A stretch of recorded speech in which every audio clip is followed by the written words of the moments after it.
फवाद खान कौन है? लड़कियों का क्रश या फिल्म प्रोड्यूसर्स की पहली चॉइस? बहुत एरोगेंट या एक सिंपल यंग मैन? फवाद जो कोई भी हैं इस वक्त पाकिस्तानी शोबिज इंडस्ट्री और सोशल मीडिया पर छाए हुए हैं। बहुत कम लोग जानते हैं कि फवाद खान ने नूर जहां के नवासे अहमद अली भट्ट के साथ अपना म्यूजिक करियर शुरू किया था।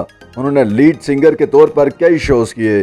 गुलकारी करने के अलावा फवाद खान बहुत अच्छे गिटारिस्ट और ड्रमर भी हैं। फवाद खान ने म्यूजिक इंडस्ट्री से निकलकर शोबिज इंडस्ट्री में किस्मत आजमाने का फैसला किया। उन्होंने शोएब मंसूर की मशहूर जमाना फिल्म खुदा के लिए से शोबिज की दुनिया में कदम रखा और फिर वहां से टीवी का रुख किया। लेकिन ये कहा जाए तो गलत ना होगा कि फवाद ने परफॉर्मिंग आर्ट के हर शोबे में भरपूर कारकर्दगी दिखाई।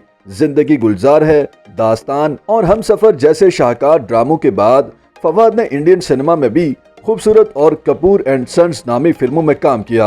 अब उनकी ऊपर तले 3 फिल्में रिलीज होने वाली हैं, जिनमें the legend of Maula Jatt, money back guarantee और नीलोफर शामिल हैं। यानी उनकी एक के बाद एक पाकिस्तानी फिल्म सिनेमा में धूम मचाने के लिए तैयार है। The legend of Maula Jatt अपनी तकमील के तकरीबन 3 साल बाद बिलाखिर अक्टूबर में पाकिस्तान समेत दुनिया भर के कई ममालिक में रिलीज होने जा रही है। अब ये तो फिल्म के रिव्यू से पता चलेगा कि लोग इसमें सुल्तान राही को ढूंढेंगे या फवाद खान को देखकर सुल्तान राही को भूल जाएंगे, क्योंकि वो एक बिल्कुल नए रूप में नजर आने वाले हैं।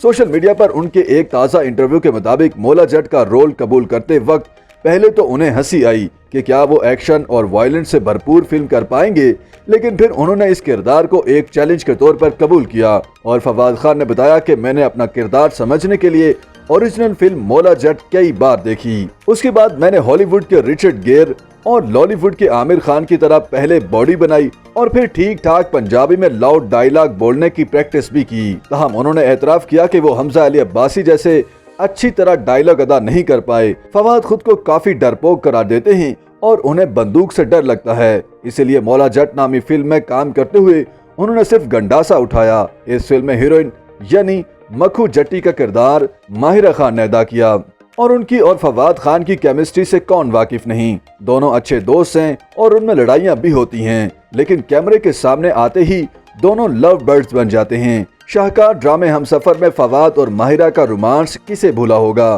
तहम फवाद के फैंस का ये गिला अपनी जगह कि वो अब टीवी पर नजर नहीं आते। दूसरी जानिब फवाद का कहना है कि टीवी पर काम करना इसलिए मुश्किल हो गया है कि वो सुस्ती का शिकार हो चुके हैं और एक वक्त में ज्यादा प्रोजेक्ट्स नहीं कर पाते।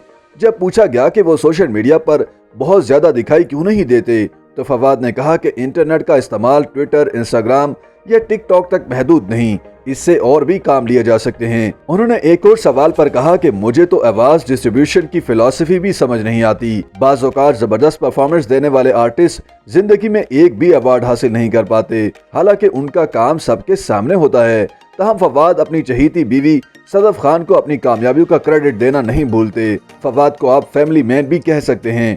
उनकी कितनी ही अहम मसरूफियत क्यों ना हो, वो अपने 3 बच्चों को वक्त देना नहीं भूलते। वो अच्छा खाने के बेहद शौकीन हैं और ये भी मुमकिन है कि मुस्तकबिल में वो किसी बड़े रेस्टोरेंट के मालिक भी बन जाएं। YouTube पर गूगली न्यूज देखने के लिए youtube.com की सर्च बार में गूगली न्यूज टीवी टाइप करें। गूगली न्यूज के पेज पर सुर्ख रंग के सब्सक्रिप्शन वाले बटन पर क्लिक करना ना भूलिए। YouTube पेज पर अपलोड होने वाली वीडियोस से बाखबर रहने के लिए बेल आइकन पर क्लिक कीजिए। आपको हर नई वीडियो के बारे में नोटिफिकेशन मौसूल हो जाएगा।